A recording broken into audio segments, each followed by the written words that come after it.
KGSO 1단계 물리 9번째 시간, 이번 시간은 반사의 법칙입니다. 평면거울, 오목거울, 볼록거울에 의한 상을 알아보는 과정을 통해서 반사의 법칙에 대해서 알아보겠습니다.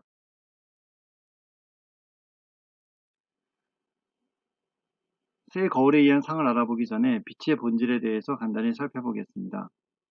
19세기 이전에는 빛은 광원으로부터 방출되는 입자의 흐름이며 눈 속으로 들어온 이 입자가 시신경을 자극한다고 생각했습니다. 빛의 입자론을 주장한 대표적인 과학자는 뉴턴인데, 뉴턴은 반사와 굴절의 법칙 등 여러 가지 빛의 본질에 관하여 알려진 실험적 사실들을 통해 입자론을 주장했습니다.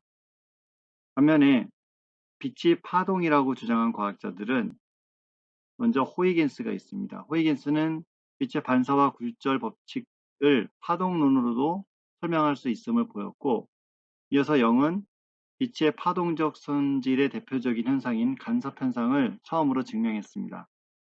또한 맥스웰은 빛은 높은 진동수를 가진 전자기파의 한 형태라고 했으며, 헤르츠는 전자기파 발생 실험과 광전효과를 발견했습니다.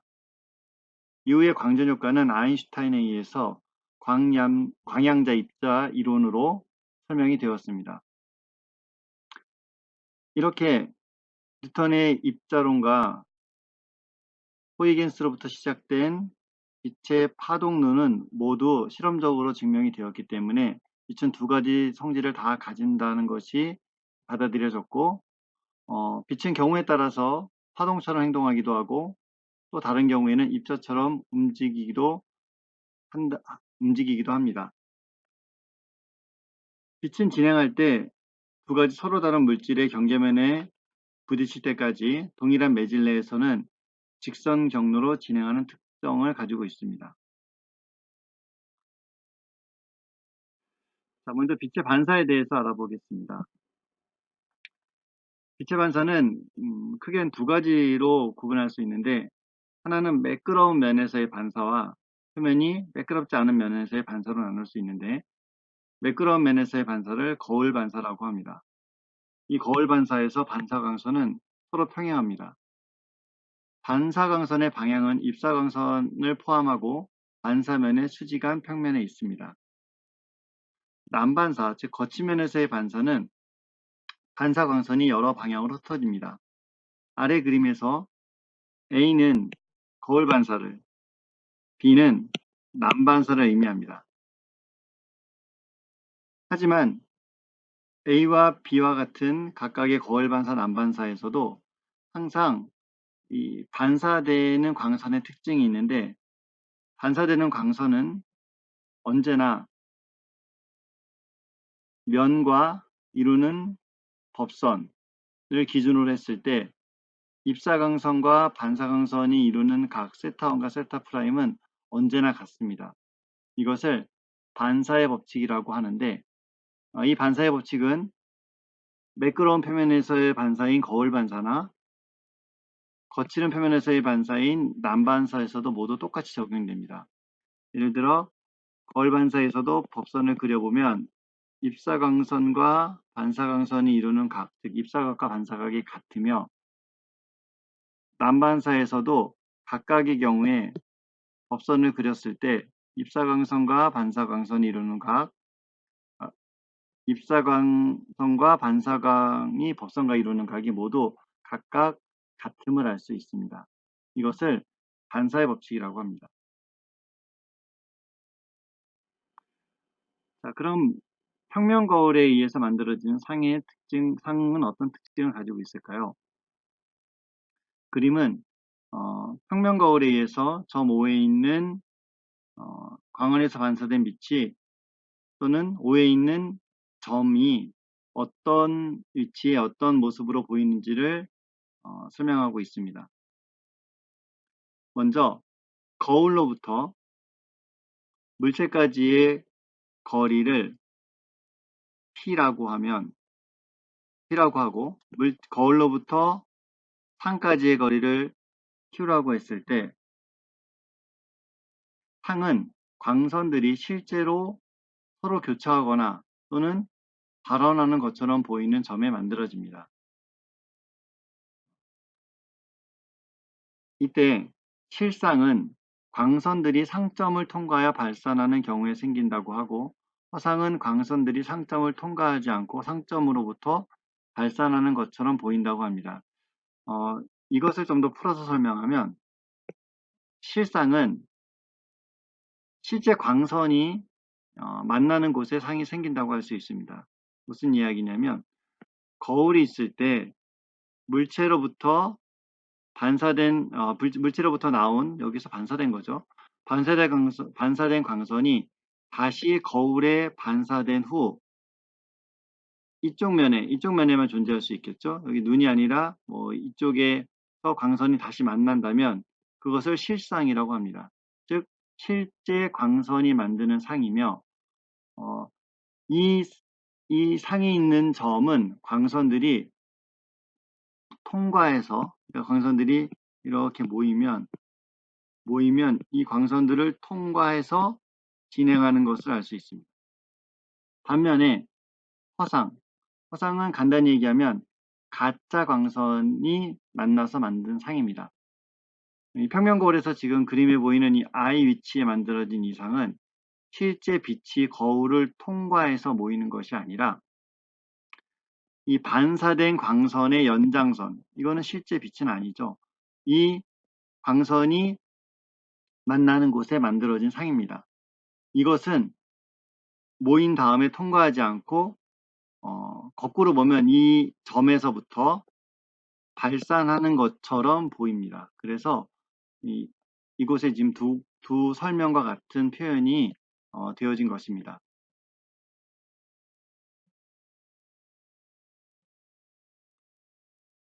그리고 실상의 특징은 스크린 위에서만 볼 수 있습니다. 하지만 허상은 스크린 위에서 볼 수가 없습니다.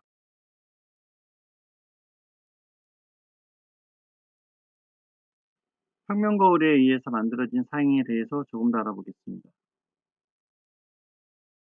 상이 어디에 생기는지를 결정하는 데에는 사실 두 개의 광선만 있으면 충분히 알 수 있습니다. 앞에 슬라이드에서 같은 평면거울을 하나 놓고 거울의 왼쪽에 높이가 h인 물체가 있습니다. 이때 P점에서 반사된 광선 중에서 거울을 향해 들어온 광선 두 개를 잡아보겠습니다. 거울을 향해서 수직으로 들어온 광선은 반사의 법칙에 따라서 그대로 되어나갑니다. 이때 반사 광선의 연장선을 그어보면 이 P'을 지나는 것을 알 수 있습니다. 그리고 이 P점에서 난반사된 빛 중에서 거울 향해 들어온 광선 중 요 R점을 향해 들어온 광선은 반사의 법칙에 따라서 입사각과 같은 각으로 반사돼 나갑니다.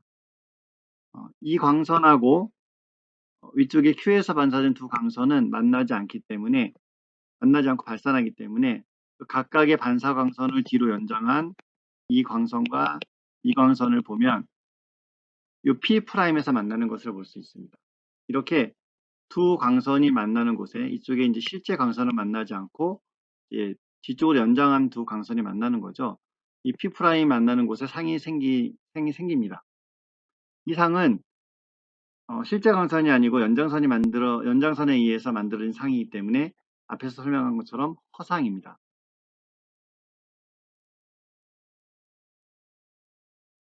그리고 물체의 P와 이루는 삼각형 PQR, 요 삼각형과 상의 한 점 P'과 P'에서 만들어지는 삼각형 P'QR, 요 두 삼각형은 합동입니다. 합동이므로 PQ와 PQ 거리, 거울서부터 물체 P점까지의 거리와 거울서부터 상의 한 점인 P'까지의 거리는 같습니다. 이로부터 우리가 배율도 알 수 있는데, 배율의 정의는 물체의 크기와 상의 크기의 비인데, 물체의 크기를 H, 상의 크기를 H'이라고 했으며, 이것은 곧 거울로부터 물체까지의 거리, 거울로부터 상까지의 거리와 같음을 알 수 있습니다.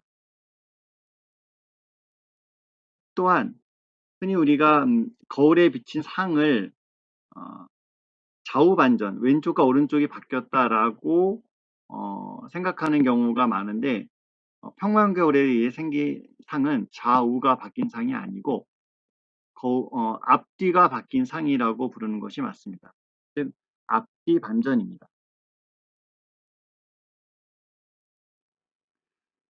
평면거울에 의해서 만들어진 상의 성질을 요약하면 다음과 같습니다.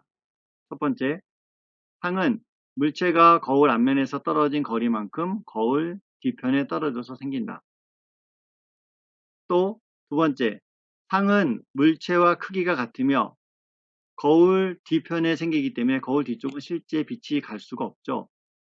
그러므로 허상이며 물체의 위아래가 바뀌지 않은 정립입니다.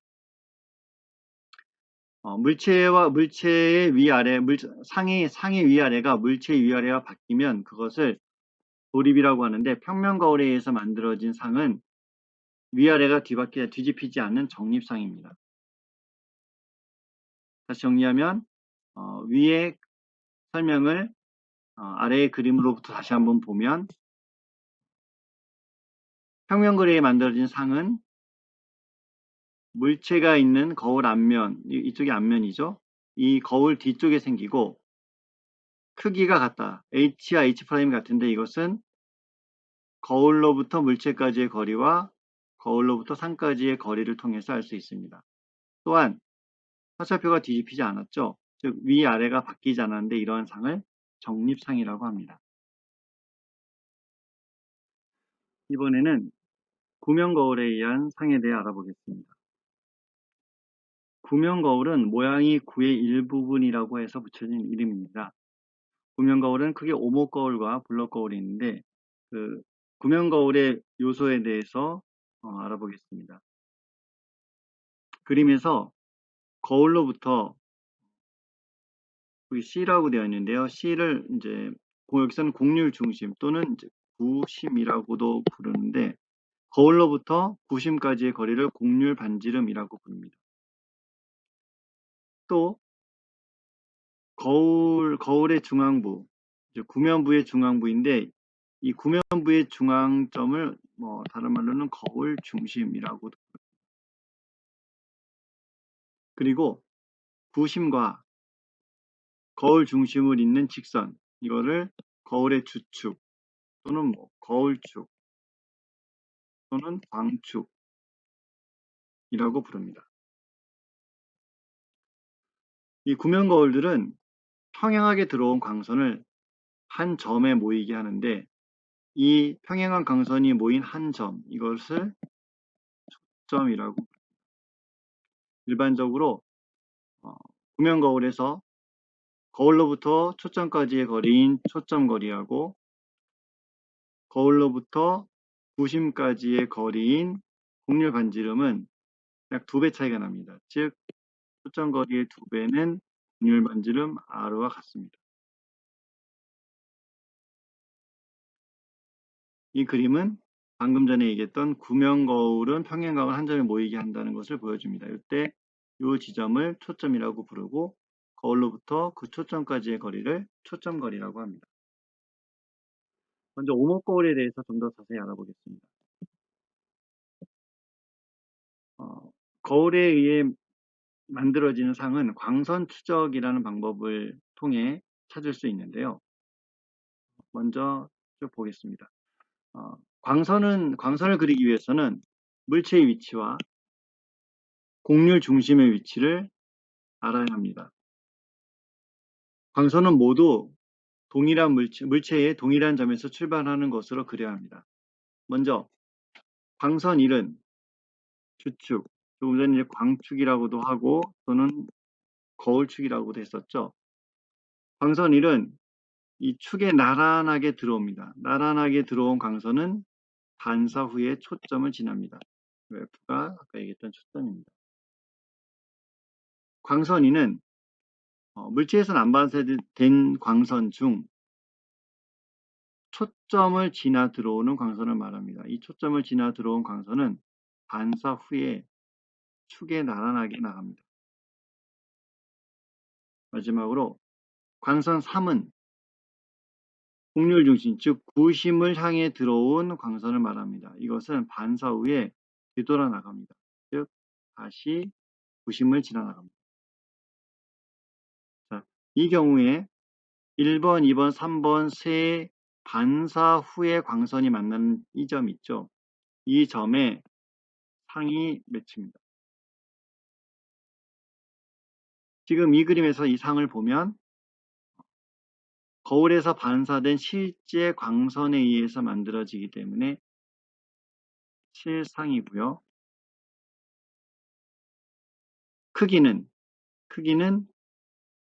뭐 그림을 봐도 알지만 거울로부터 물체까지의 거리와 거울로부터 상까지의 거리의 비인데 이 상까지의 거리가 더 작죠. 그러니까 축소입니다. 축소. 또 물체의 위아래가 상에서는 뒤집혔기 때문에 도립상입니다. 이런 것을 알 수 있고요.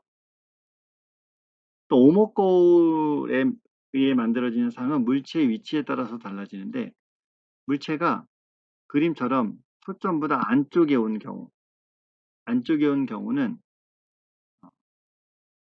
물체에서 반사된 광선 중에서 거울에 나란히 들어간 광선은 반사 후에 초점을 지난다고 했죠. 이게 1번 광선. 또 2번 광선은 초점을 지난다고 했는데 초점을 물체에서 반사된 다음에 초점을 지날 수가 없죠. 이것은 초점에서 나온 것처럼 그릴 수가 있습니다. 그러면 이렇게 초점과 관계되어 있는 광선은 반사 후에 축에 나란하게 나갑니다. 또 3번 광선은 곡률의 중심을 지난다고 했는데 이 또한 물체에서 반사된 후에 여기를 갈 수는 없죠. 그래서 여기서 온 것처럼 반대로 그릴 수가 있습니다. 이런 경우에 해1, 2, 3번 광선의 연장선 또는 실제 광선의 반사광이 이 위치 쭉 연장을 하면 이 위치에서 만나는 것을 알 수 있습니다. 이 세 광선의 연장선이 만나는 이 위치가 상의 위치인데요. 이 상은 거울 뒤쪽에 생기니까 실제 빛이 아니죠. 그러므로 상이고 크기를 봐도 알지만 거울도 거울서부터 상까지 물체까지의 거리보다 거울서부터 상까지의 거리가 더 큽니다. 그러므로 이 경우에는 확대된 상입니다. 또 물체의 위아래와 상의 위아래가 같죠. 그대로 그러므로 정립상임을 알 수 있습니다. 오목거울에서 이 물체의 위치가 초점보다 거울에 가까우면 항상 확대된 정립 허상이 생기는데 이 사진에서 이 모습과 같습니다. 반면에 물체의 위치가 초점보다 더 멀면 거울로부터 멀면 그림 A에서처럼 멀어도 이것이 구심보다 멀리 있으면 축소된 도립 실상이 생기고 구심에 있으면 같은 크기의 도립 실상이 생기고 구심과 초점거리 사이에 있으면 확대된 도립 실상이 생깁니다. 즉 물체가 초점까지 쭉 가까워지면 상은 초점에서 쭉 멀어지는 것을 알 수 있습니다.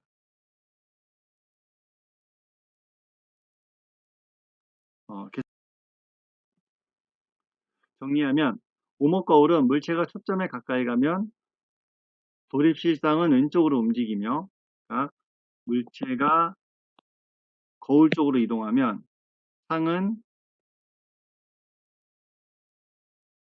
거울로부터 멀어지는 방향으로 점점 커집니다. 이것이 만나는 곳이 구심입니다. 구심에서 물체가하고 상의 크기가 같습니다.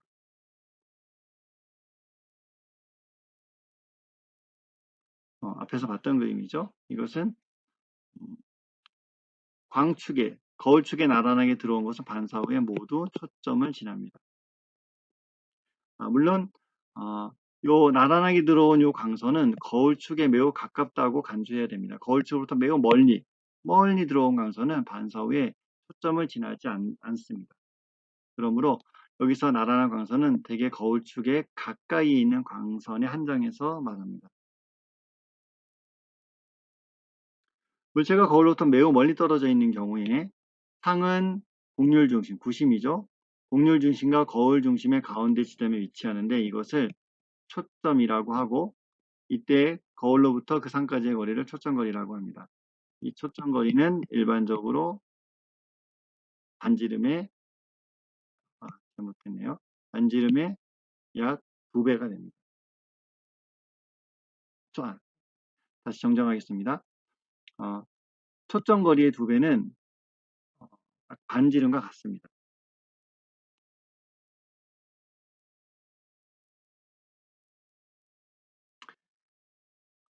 여기서 P는 물체까지의 거리, Q는 상까지의 거리, F는 초점거리라고 하면 P분의 1 더하기 Q분의 1은 F분의 1과 같은 식을 만들 수 있는데 이것을 거울 방정식이라고 부릅니다. 볼록 거울의 상에 대해서 알아보겠습니다. 볼록 거울은 발산 거울이라고도 하는데, 왜냐면 볼록하기 때문에 반사된 광선이 반사 후에 서로 멀어지기 때문입니다. 이때 볼록 거울에 의한 상은 항상 허상이 생기며 또 언제나 정립상이며 실제 물체보다 작게 보입니다. 광선 추적법에 의해서 그려보면 이게 지금 볼록 거울이죠. 볼록 거울 앞에 물체가 있습니다. 자, 똑같이 광선 추적법에 의해서 1, 2, 3번 광선을 그려보면 물체에서 반사된 광선 중 나란하게 들어온 광선은 반사 후에 초점을 지날 수가 없죠. 거울 뒤에 있으니까. 하지만 초점에서 나온 것처럼 반사합니다. 또 물체에서 반사된 광선 중에서 초점을 지나 들어온 거, 초점이 뒤에 있으니까 지나 들어올 수가 없죠. 하지만 초점을 향해 들어온 거, 초점은 항상 나란하게 관계 있죠. 축에 나란하게 반사합니다. 또 구심을 향해 들어온 거, 향해 들어올 수는 있지만 구심까지 가지는 못하죠. 이것은 항상 뒤돌아 나갑니다. 이때 이 1번 광선의 반사 광선, 2번 반사 광선, 3번 반사 광선 모두 서로 멀어집니다. 멀어짐으로 이 거울의 앞쪽에는 상이 생기지 않습니다. 실상은 안 생기고요. 이 세 반사 광선의 연장선을 그려보면 1번 광선의 연장선, 2번 광선의 연장선, 3번 광선의 연장선을 그려보면 이 위치에서 연장선이 만나는 것을 알 수 있습니다. 여기에 상이 생기는데 이 상은 연장선, 실제 광선이 아니므로 허상이고요.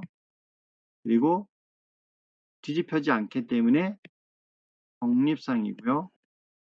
정립상이고 또 크기에서도 알 수 있지만 물체까지의 거리와 상까지의 거리 중에 상까지의 거리가 작기 때문에 축소된 상입니다.